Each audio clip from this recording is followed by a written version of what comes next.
She makes more than you. Not a little more. A lot more. And nobody talks about what that actually does to two people who are trying to build a life together.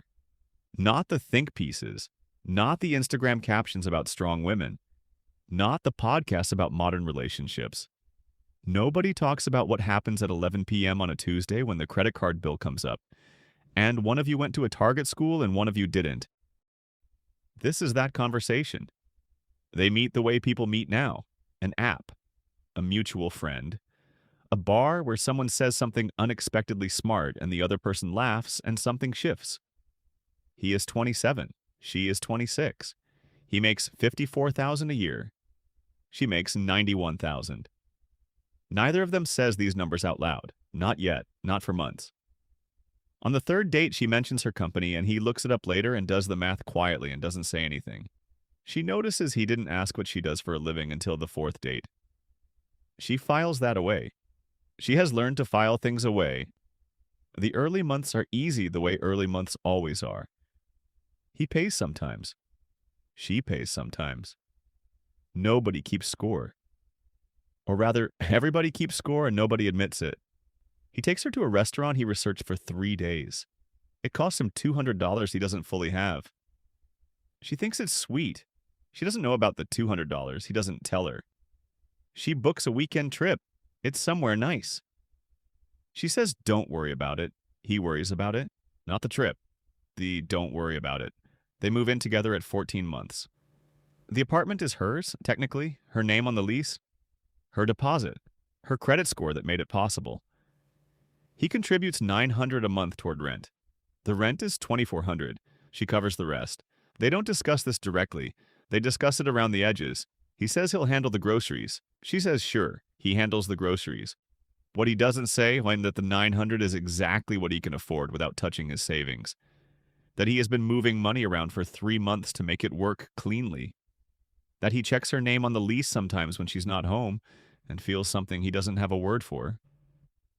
What she doesn't say, that she chose this apartment because she wanted it, not to make him uncomfortable. Just because she could afford it and she'd been waiting a long time to afford something. That the lease in her name is the first thing she's ever had entirely in her name. That she would give that up if he asked her to. And she's not sure how she feels about that. The silence between what they don't say is where the relationship actually lives. He doesn't think of himself as insecure. He works hard. He is building something. His side income is growing. He has a plan. The plan just takes time.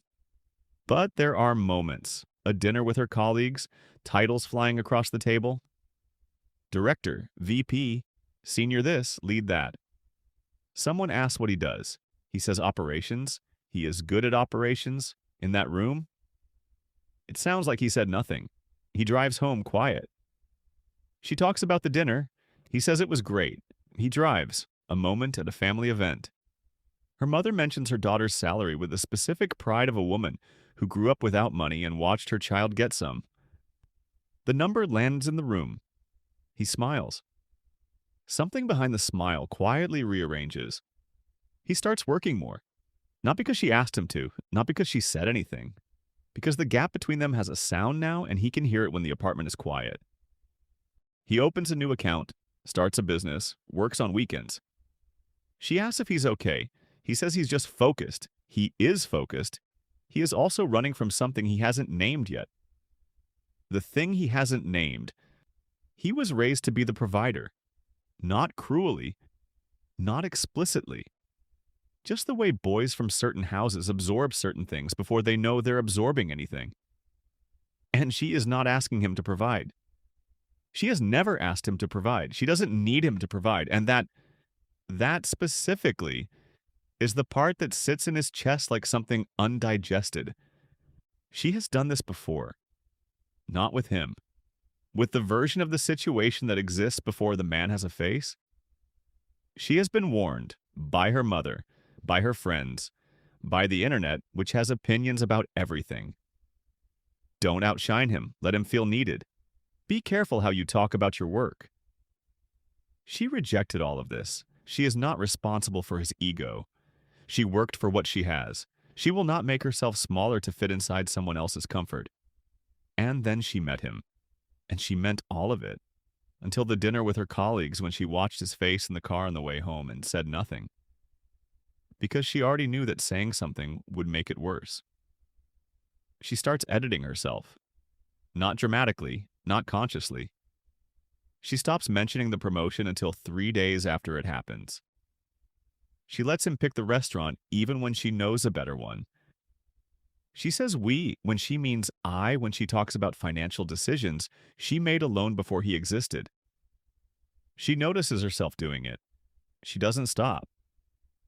Because she has learned, the way women learn things that nobody teaches them directly, that being too much of what you are in front of someone who is still becoming what they're going to be can cost you the relationship. She wants the relationship. She wants him specifically, not a smaller version of herself, both. She hasn't figured out how to have both yet. It happens on a Sunday. They are doing nothing, the good kind of nothing. Coffee, the couch, no plans. He says, I've been thinking about money. She says, okay. He says, I think we should combine finances. Eventually.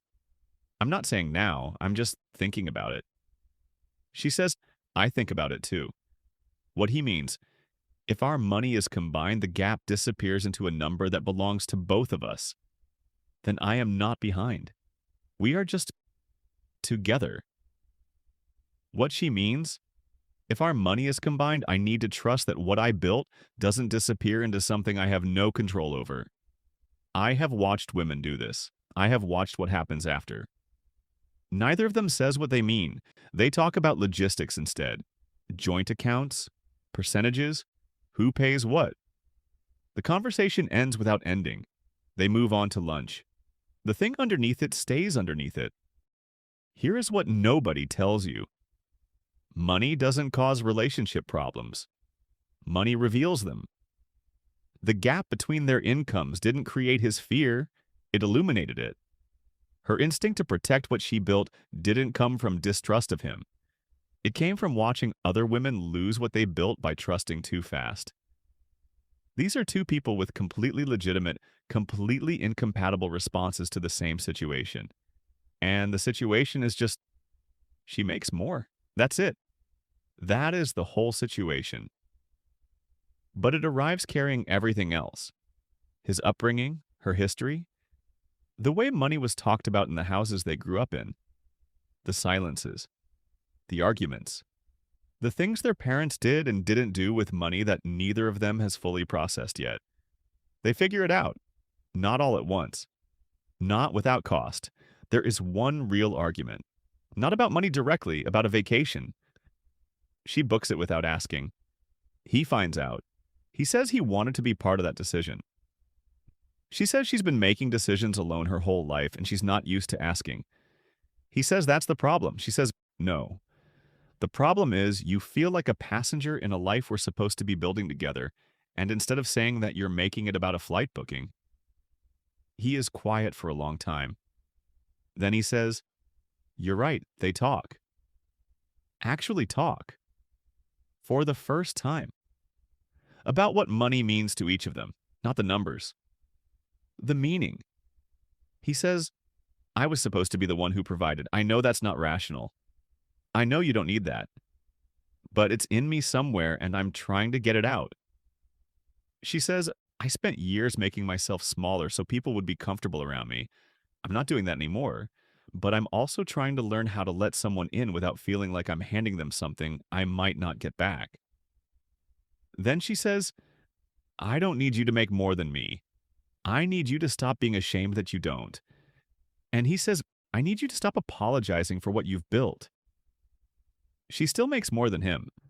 At 32, she is at $118,000. He is at $74,000 from his salary and $2,800 a month from the business he built on the weekends, while he was running from something he eventually stopped running from. Their combined household income, $207,600. Net worth at 32, $194,000, not because she makes more, not despite it, because they stopped pretending the gap didn't exist and started building across it. The apartment is still in her name. He stopped checking. Not because it stopped mattering, because something else started mattering more.